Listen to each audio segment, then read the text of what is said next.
The Accidental Duet. Part 1. The Prodigy Who Calculated Love. Arjun Mehta had the hands of a maestro and the CV of a disappointed middle-class Indian parent's worst nightmare. At 17, he'd already opened for Snarky Puppy at the Blue Frog in Mumbai. At 18, he'd turned down a scholarship to Berklee College of Music. At 19, he was sitting in a thermodynamics lecture at IIT Bombay, mentally composing a blues riff in E minor while Professor Desmukh droned on about entropy. The irony wasn't lost on him. Entropy, the inevitable decline into disorder. That pretty much summed up his life since he'd caved to his parents' tearful ultimatum. "Beta, what is guitar?" his mother had sobbed into her paloo. "Will guitar give you IIM admission? Will guitar get you NRI daughter-in-law?" His father had been more practical. "Do music as hobby. First get B.Tech, then do MBA, then marry, then, if you want, play guitar at Diwali function. Everybody happy." So here he was, 19 years and 4 months old, slowly dying inside Asia's most prestigious engineering institution, while his guitar, a gorgeous 1963 Fender Stratocaster he'd named Layla, gathered dust in his hostel room. Well, not entirely dust. He still played. Just now it was at 2 a.m. with a towel stuffed under the door, while his roommate, basically Rishi, he was from Vasai, which everyone called basically Mumbai, snore-whistled through thermodynamics concepts he'd actually understood. "Dude, morning assembly," Rishi mumbled, throwing a pillow that missed Arjun by 3 feet. "If you're going to have a musical crisis, at least do it on weekend." Arjun set Layla down carefully. "It's not a crisis, it's called practicing. It's called you're hung up on that Malhar festival thing." Malhar, the word alone made Arjun's pulse quicken. St. Xavier's College's annual arts festival, the biggest student cultural festival in Mumbai. He'd been trying to get a performance slot for 3 weeks, calling, emailing, even, and he wasn't proud of this, creating a fake Instagram account to DM the student coordinators. Nothing. "They haven't responded," Arjun admitted, flopping onto his bed. "I even sent them my YouTube channel. 50,000 subscribers, Rishi. 50,000! Maybe they don't want engineering college guys stealing their thunder. It's an open festival. Open for arts people. You're a," Rishi made air quotes, "prestigious IIT student. You gave up the right to be cool." Arjun threw the pillow back. This time it hit its target. Part 2. The singer who majored in mixed signals. Myra Kapoor had the voice of an angel and the organizational skills of a tornado in a filing cabinet. She'd known this about herself for years, which is why she'd enlisted her best friend Priya as her life manager, a role Priya took so seriously she'd actually made business cards. "Myra Kapoor doesn't do her own scheduling," Priya had announced in first year. "Myra Kapoor is an artist. Artists create. Managers manage." This system had worked beautifully until approximately 11 a.m. on the Tuesday before Malhar, when Myra sat in the campus canteen and finally checked her email. "Priya," she said slowly, her voice taking on that particular pitch that Priya had learned meant disaster. "Why do I have 9 performance slots?" Priya looked up from her economics textbook. "What? 9 slots across 3 days, some of them overlapping. That's impossible. I made a spreadsheet." "Your spreadsheet has apparently gained sentience and decided I don't need sleep." They hunched over Myra's laptop. Sure enough, due to what could only be described as a catastrophic Google Calendar malfunction, combined with Priya's tendency to say yes to everything, Myra was somehow supposed to be in 4 places at once on Friday evening. "Okay, don't panic," Priya said, panicking. "We can fix this." "How? We can't cancel." "The posters are already printed. I'm the headliner for the acoustic evening slot, and the fusion showcase, and the indie music segment, and..." Priya squinted at the screen. "Why are you also scheduled for the rock stage? I don't even sing rock. You sang Paramore at that one open mic. One time as a joke. This was the problem with having a voice that could, according to last year's college magazine, make angels weep and demons reconsider their life choices. And Priya, bless her entrepreneurial heart, had never met a booking she could refuse. Myra closed her eyes and did her vocal warm-up breathing. Okay, we email everyone, we explain, we reschedule. The festival starts in 3 days. Then we prioritize. I'll do the acoustic set, that's my main slot. We'll find replacements for the others. Where are we going to find a singer in 3 days? Mumbai has 20 million people, Priya. I think we can manage.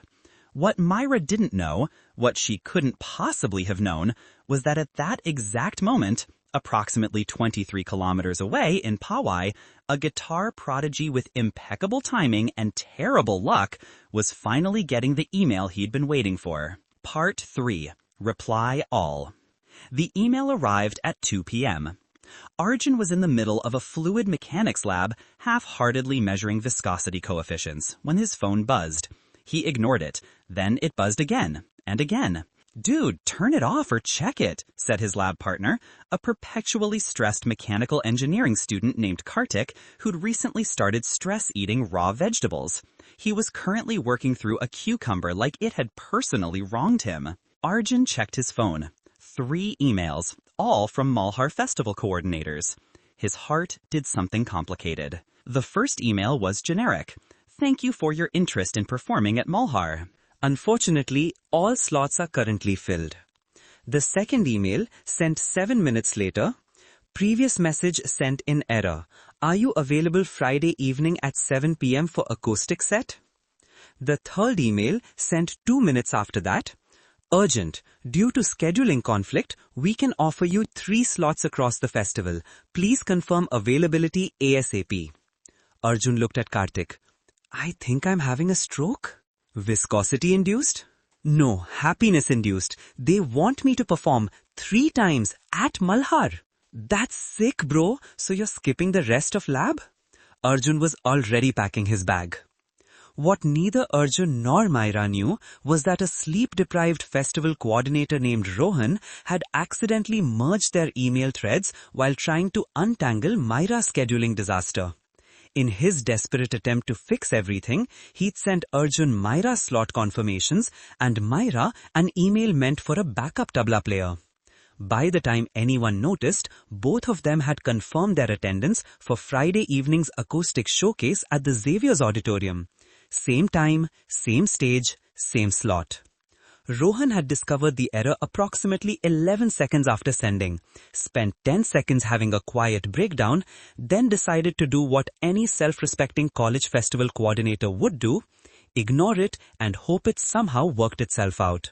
Besides, he had bigger problems.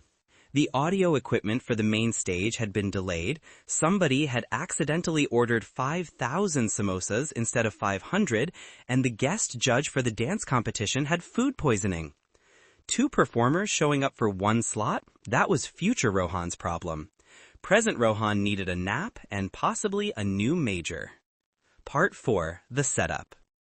Friday evening arrived wrapped in that particular brand of Mumbai humidity that made hair frizz and tempers short. Arjun had taken a train, then a bus, then an auto rickshaw whose driver had extremely passionate opinions about the state of Bollywood music. All remix. Where is originality? Where is soul? He'd agreed so enthusiastically that the driver had refused payment, accepting only a promise that Arjun would bring back real music. No pressure. He arrived at St. Xavier's with Layla in her case, wearing his lucky performance shirt, a fitted black button-up his sister had bought him, claiming he looked like a musician, not a coder. His hair was artfully messy in that way that had taken 20 minutes to achieve. He'd even worn his nice jeans, the ones without the soldering burn mark. The campus was gorgeous, all colonial architecture and overgrown trees, buzzing with the chaotic energy of a festival in full swing. Students rushed past with props, sound equipment, and clipboards. Colored lights were being strung up across the main quad. The smell of street food competed with expensive perfume. This, Arjun thought, was where he belonged. He found the auditorium, a beautiful old hall with wooden floors and a stage that had probably hosted everyone from alumni giving boring speeches to that one time Farhan Akhgat had stopped by. A harried student with a headset and a vape pen was guarding the entrance. Arjun recognized him from the email signature. Rohan? The coordinator's eyes widened. Oh no, you're here? I'm scheduled for 7 p.m.? Right, yes, you are. That's true. You definitely are. Rohan laughed in a way that suggested he'd forgotten what real laughter sounded like. So, here's the thing. There you are. A new voice, female, breathless, musical even in exasperation. Rohan, the sound check is a disaster. The mic keeps cutting out. And someone please explain why the stage is half the size I was promised. She stopped. Arjun turned. And that, as they say, was that. Part 5. Meet cute. Emphasis on cute, hold the meat. Later, when forced to describe this moment to his skeptical engineering friends, Arjun would insist he hadn't believed in love at first sight. He'd believed in Dorian modes and perfect fifth intervals and the emotional resonance of properly executed bends on a guitar string. He'd believed in hard work and practice and the 10,000 hours rule. He had not believed in the romantic comedy nonsense his sister watched on Netflix. Then Myra Kapoor walked into his field of vision, and his brain immediately composed a song in her honor. Key of A major, tempo, whatever speed his heart was currently doing. She was beautiful in that specific way that rewired neural pathways. Long dark hair escaping from a bun, eyes that were probably brown but in this light looked amber, a vintage band tee, the Cranberries, excellent taste, tucked into high-waisted jeans. She wore silver rings on at least 6 fingers and had a small stud in her nose that caught the light. She looked like music sounded. Then she opened her mouth, and it got worse. Who's this? This is Arjun Mehta. He's also performing tonight. Rohan had the energy of someone watching a train wreck in slow motion. Also? What do you mean, also? I mean, in addition to you. We're not doing duets, Myra said, in a tone that could freeze lava. I specifically said solo set. As did I, Arjun added, finally finding his voice. My email confirmation very clearly said solo performance. They both turned to Rohan. Rohan vaped nervously. So, here's the thing.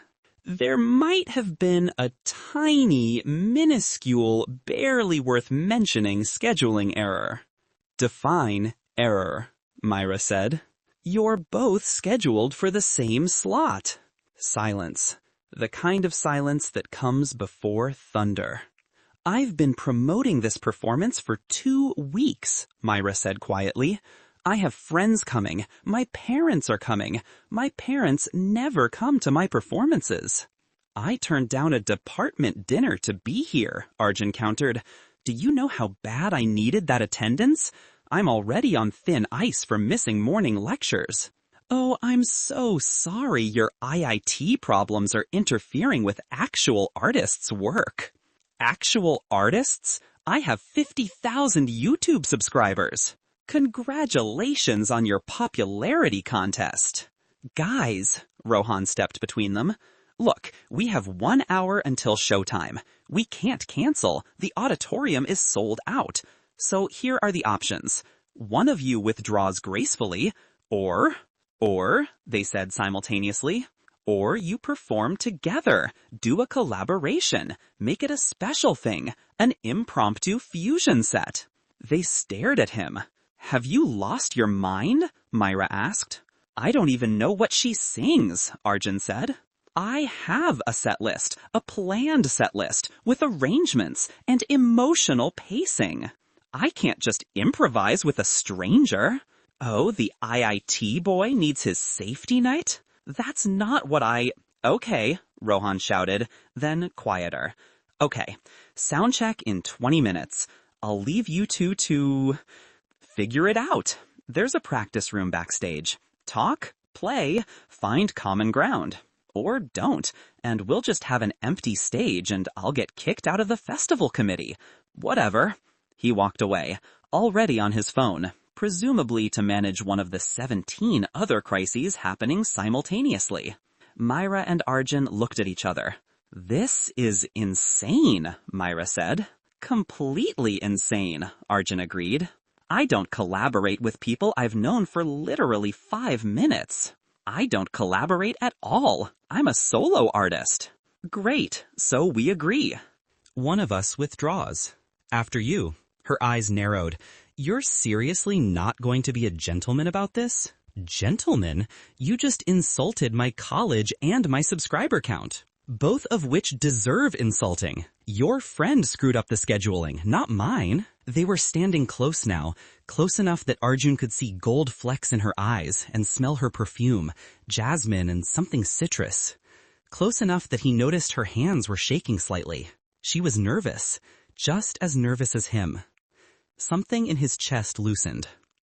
"Look," he said in a different tone, "I get it. This is important to you. It's important to me, too. He sighed, "I don't get to do this much. Play, I mean, in front of real audiences. This isn't my life anymore. It's just stolen moments." Myra's expression shifted. "Why not?" "Because I'm getting a degree my parents want, instead of living the life I want. Standard Indian student tragedy. Very boring." She studied him for a long moment. "What do you play?" "Jazz, mostly. Blues, some funk. Anything that lets me improvise. I sing indie folk, some soul. Nora Jones meets Pratik Kuhad." Arjun felt his musician brain kick in. That could actually work. Jazz guitar under folk vocals is a very established sound. "You think you can keep up with me? I think you might struggle to keep up with me." She smiled. It was a dangerous smile. "Practice room. Now. Let's see if you're as good as your subscriber count suggests." Part 6. The Practice Room Sessions. The practice room was small, dusty, and smelled faintly of old textbooks and teenage dreams. Someone had left a tanpura in the corner. Posters of past festivals papered the walls, faded and curling at the edges. Arjun set Layla's case down carefully and opened it. "Oh," Myra said softly. "This is Layla. She's vintage." "Please don't touch her." "I wasn't going to touch your precious guitar." "You say that now, but people see her and they get ideas." "What kind of ideas? Grand theft vintage Fender?" "It's happened before." Myra laughed despite herself. "You're weird. You're bossy." "I prefer decisive." He tuned up quickly. Layla was already pretty much perfect, but the humidity had affected her slightly. "Okay, show me what you've got." "Excuse me?" "Sing something. Anything. Let me hear your range, your style. If we're doing this, I need to know what I'm working with." Myra bristled. "I'm not auditioning for you." "It's not an audition. It's a sound check. Unless you'd rather go out there completely unprepared." She glared at him. Then she took a breath, closed her eyes, and sang. It was Skinny Love by Bon Iver, but she'd done something to it, made it her own. Her voice was clear and precise, but not cold, warm actually, like honey in tea. She had this way of bending notes at the end of phrases that was jazzy without being showy, emotional without being overwrought. Arjun forgot to breathe. She finished the chorus and opened her eyes. "Well, again," he said. "What?" "Sing it again, from the top." "I don't take orders." "Please," he interrupted, "sing it again. I want to try something." Something in his voice made her pause. Then she nodded and started over. This time, Arjun came in softly under her vocals, just gentle finger-picking, finding the spaces between her words. He wasn't playing the standard chord progression, he was reharmonizing it, adding jazz extensions, letting the guitar have a conversation with her voice instead of just supporting it. Myra's eyes widened, but she didn't stop. She leaned into what he was doing, adjusted her phrasing, found the pockets he was creating for her. When they finished, the silence felt different. "Okay," Myra said quietly. "You can play. You can sing. I know I can sing." So modest. False modesty is for people with something to prove. I know I'm good. I also know you're, she paused, better than I expected. From an IIT guy? From anyone I haven't performed with before. You listen, most musicians I've worked with just wait for their turn to be loud. Arjun felt ridiculously pleased. Jazz training, it's all about the conversation. Okay, so we can make this work, but we need a plan. We have, she checked her phone, 40 minutes until we go on. What are we actually going to play? They spent the next 35 minutes in what could only be described as intense creative negotiation. Myra wanted structure. Arjun wanted room to improvise. Myra had specific songs she'd promised her fans. Arjun refused to just be background music. They compromised, they argued, they played snippets of different songs to see what fit. Somewhere in the middle of rearranging Aoge Jab Tum to include a jazz breakdown, Arjun noticed that Myra had a tell. When she was really listening to the music, really feeling it, she closed her eyes and swayed slightly, like a plant towards sunlight. Somewhere in the middle of teaching Arjun the bridge to her original song Mumbai Rain, Myra noticed that he stuck his tongue out slightly when he was concentrating on a difficult chord change. It was stupidly endearing. 5 minutes, Rohan's panicked voice came through the door. They looked at each other. We're not ready, Myra said. Nope. We're going to crash and burn. Probably. Why am I not panicking? Arjun grinned. Because you're about to go on stage with the best guitar player you've ever worked with? God, you're annoying. You're smiling, though. She was. Part 7. The Performance. The auditorium was packed. Every seat filled, people standing in the aisles, sitting on the floor near the stage. Arjun spotted his roommate Rishi in the third row with a group of IIT friends who'd made the journey. They had a banner. It said, Mehta than expected. Engineering students and their puns. Myra's contingent was more stylish. Art and commerce students, impeccably dressed, already recording on their phones. Rohan introduced them with impressive bullshitting skills. An unprecedented collaboration between two of Mumbai's most exciting young talents, a fusion of styles, a celebration of spontaneous artistry, and so on. They walked on stage. The lights were warm. The mic smelled like every mic Arjun had ever used, faintly metallic, full of possibility. Myra stood center stage. He stood slightly back, and to her left, Layla's weight familiar and comforting on his shoulder. Hi, Myra said into the mic. Her stage presence was immediate. She owned the space effortlessly. So this is not exactly what either of us planned for tonight. We met approximately 90 minutes ago. But music is about taking risks, right? About finding harmony in unexpected places. I'm Myra. I'm Arjun, and I promise my guitar is more charming than I am. A ripple of laughter. We're going to play some songs you know and some you don't, Myra continued. And if it falls apart, well, at least you'll have a story. She looked back at him, a question in her eyes. Ready? He nodded and played the opening arpeggio they'd worked out, a soft, jazzy introduction to her original song. Myra started to sing. The first song was tentative, both of them feeling each other out, making sure the practice room chemistry worked under stage lights. But by the second song, a reharmonized version of Tere Bina that they'd sketched out in about 6 minutes, they'd found their rhythm. Arjun had forgotten what this felt like. Not playing alone in his room at 2 a.m., trying not to wake the hostel. Not the solo gigs where it was just him and his thoughts and the weight of the audience's expectations. This was collaboration, conversation, two people creating something that couldn't exist without both of them. When Myra sang the chorus, he answered with a guitar line. When he took a solo, she hummed harmony underneath, making his notes richer. They were improvising, yes, but it felt choreographed, like they'd been performing together for years instead of minutes. The audience felt it too. The room had that particular kind of hush, the kind that means people are actually listening, not just waiting for the next Instagram-worthy moment.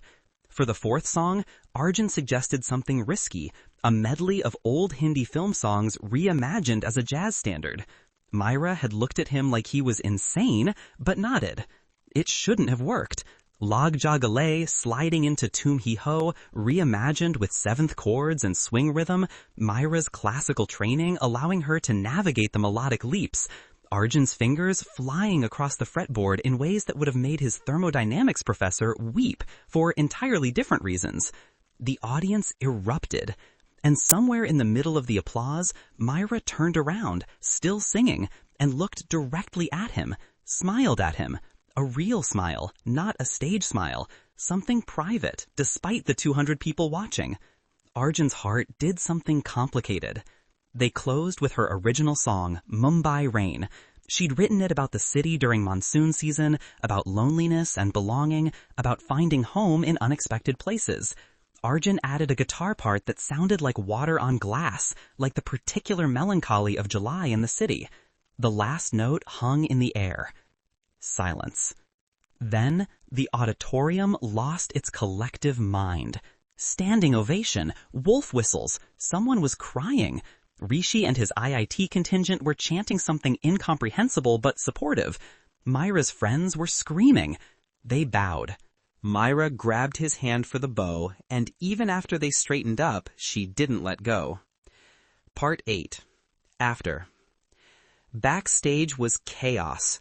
Rohan was simultaneously apologizing for the scheduling disaster and claiming he'd planned it all along.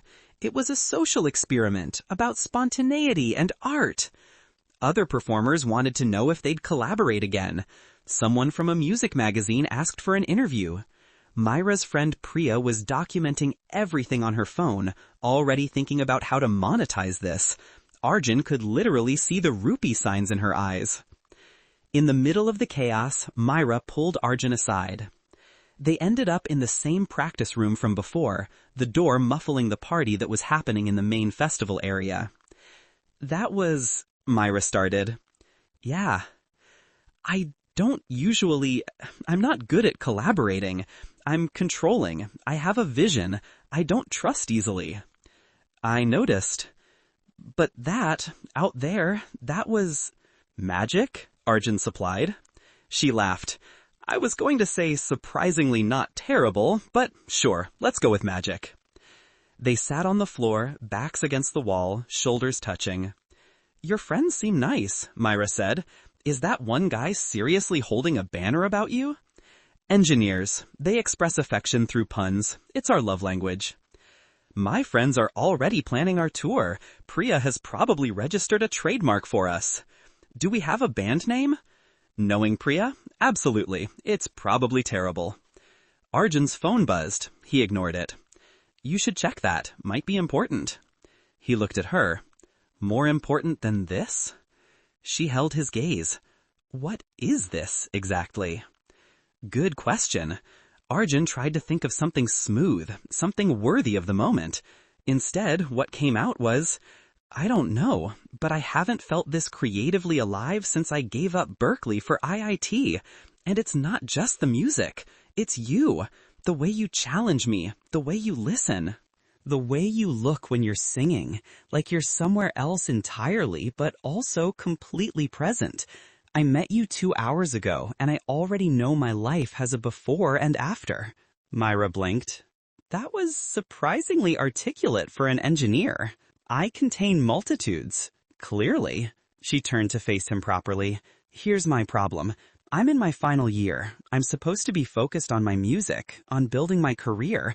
I don't have time for whatever this is. Okay. But I also can't stop thinking about how our voices sounded together. Also okay.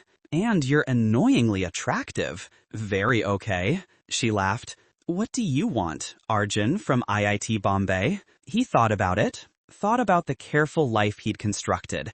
The engineering degree he didn't want. The future he was building for other people. The music he only played in stolen moments. Then he thought about the last 2 hours.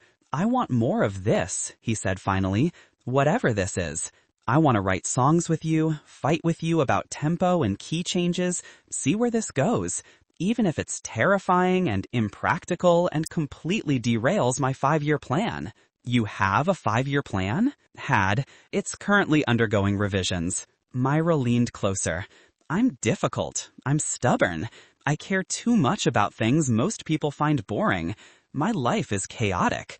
My friend is an over-enthusiastic manager who will absolutely try to sell our story to a production company, and I sing in the shower at weird hours. I play guitar at 2 a.m. I forget to eat when I'm composing.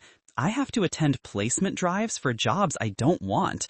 And I named my guitar after a Eric Clapton song, which is pretentious even for me. We're a disaster. Absolutely. This is a terrible idea. The worst. She kissed him. It was soft and tentative, and tasted like the lime soda she'd been drinking before the show. When they broke apart, they were both smiling.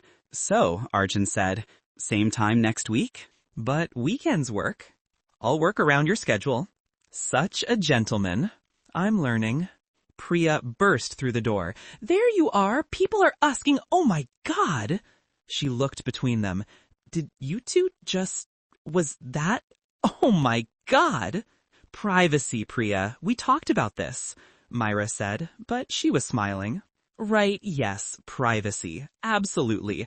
But also, Priya held up her phone, the video has 15,000 views already. Someone made a ship name. You're Myron, or possibly Arya, but that's already taken by Game of Thrones. The internet works fast. I've already had 3 calls about bookings. This is huge. You're huge. I need you both to sign these. We're not signing anything right now. But, Priya, Myra said gently, tomorrow. We'll talk business tomorrow. Tonight, we're just processing. Priya looked mutinous but nodded. Fine, but I'm taking photos for the media kit I'm building. You'll thank me later. She snapped several pictures in rapid succession, then left, muttering about talent and vision and why does no one appreciate my genius? Alone again, Myra and Arjun burst out laughing. Your life is insane, Arjun said. You have no idea. Wait until you meet my parents. My mom is going to have so many opinions. My parents still think guitar is a phase. They're going to be thrilled I'm distracted by a girl. Less thrilled when they find out she's encouraging my music. I'm not a distraction. No, Arjun agreed, taking her hand. You're the point. Epilogue. 6 months later. The thing about Mumbai during monsoon season was that it revealed what was essential. The rain washed away the decorative, the superfluous, left only what mattered. Arjun had dropped out of IIT. It had been the hardest conversation of his life, watching his parents' faces as he explained that he couldn't do it anymore, couldn't live a life that wasn't his. He'd expected anger. What he got was his mother crying and his father saying, quietly, we knew. We hoped we were wrong, but we knew. They'd made him promise to finish a degree eventually, maybe through distance learning, maybe something music-related. He'd agreed. They'd made him promise to support himself. He'd shown them his growing session musician income, his YouTube revenue, the gigs he and Myra were booking. His father had looked at the numbers and nodded, the engineer in him unable to argue with data. But if you fail, his mother had said, if this music thing doesn't work, you come home. No shame, you try again. He'd hugged them both, grateful for a safety net he hoped never to need. Myra had graduated with honors, had record label interest, had offers to tour. But she'd made a different choice, staying independent, building slowly, doing it her way. Their way. They performed together now, sometimes as a duo, sometimes with a full band. Priya managed them with terrifying efficiency. They'd played Malhar again, this time as headliners. They'd played Blue Frog, the venue where Arjun had opened for Snarky Puppy years ago. But Arjun's favorite gigs were still the small ones, the college festivals, the intimate venues, the places where he could see individual faces and the audience watch music change people in real time. Tonight, they were playing St. Xavier's again, a small acoustic set in the same auditorium where they'd met, full circle. Backstage, Myra was warming up her voice. Arjun was tuning Layla, though she was already perfect. It was ritual now, meditation. Nervous? Myra asked. Always. Good. Means you still care. I care about a lot of things these days. He looked at her pointedly. She rolled her eyes but smiled. Smooth. I practice. I noticed. Rohan stuck his head in. He was still coordinating, still vaping, still stressed, but in a way that suggested he'd found his calling. 5 minutes, ready? They nodded. Alone again, Myra took Arjun's hand. Thank you, she said. For what? For being brave enough to screw up your life for this. Our life, he corrected, and it's not screwed up, it's finally right.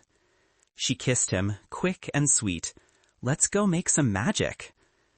They walked on stage together, to applause, to expectation, to the beautiful uncertainty of a life built on improvisation and trust and showing up for each other, again and again.